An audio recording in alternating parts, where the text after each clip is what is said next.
Summertime means hydrangeas, and don't we love our hydrangeas? There are 4 types of hydrangeas that do well for us in Michigan.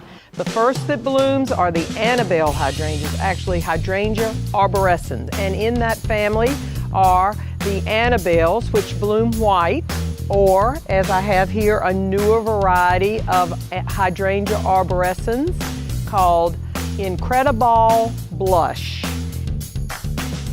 And they bloom on what we call new wood. So you can cut it down every year and that will bloom again for you every year. And also blooming on new wood every year is the family of Hydrangea paniculata. The paniculatas bloom at the last of the season. This one's already started to put its flowers together, but it won't be blooming again for another month, which is great that you have late summer flower blooms. So you have the hydrangeas that start the season, the arborescens, they bloom on new wood, and then you have the hydrangeas that end the season, the paniculatas. They also bloom on new wood.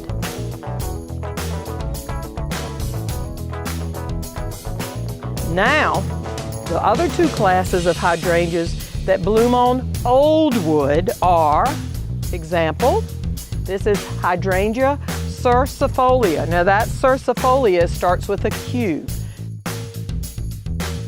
This is known, the common name is oak leaf hydrangea. You can tell why it's called an oak leaf because the leaf is shaped like an oak leaf.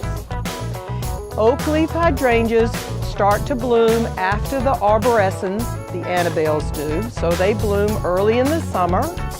They get huge. Look at this one I'm letting grow. This is over 6 feet tall. But oak leaf hydrangeas bloom on old wood.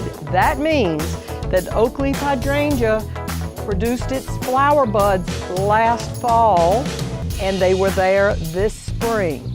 So the time to prune a hydrangea that blooms on old wood is after it blooms. That means you're going to be pruning in August and then you don't touch it.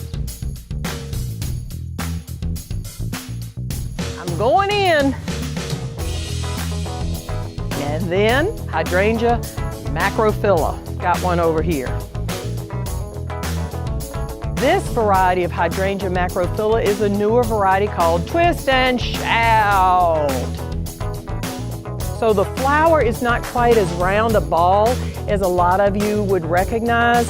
It's more of a flat, almost a lace cap. The wonderful thing about twist and shout actually will bloom into October. This plant is still putting out little flower buds like this in October. But it really likes a lot of water. Of all the hydrangeas we've just talked about, to me, macrophyllas want a lot of water, and I'm kind of tired of having to come out here, give this shrub a couple of gallons of water nearly every day. It gets the afternoon sun, so if I were to put it in morning sun and afternoon shade, that would help. So you want low maintenance, you got to think about where you're putting your hydrangea, which hydrangea you're going to put in your garden, because you need to know when you're going to prune that hydrangea if it needs to be pruned. So many times we give ourselves more work than we have to. Why are you pruning your hydrangeas?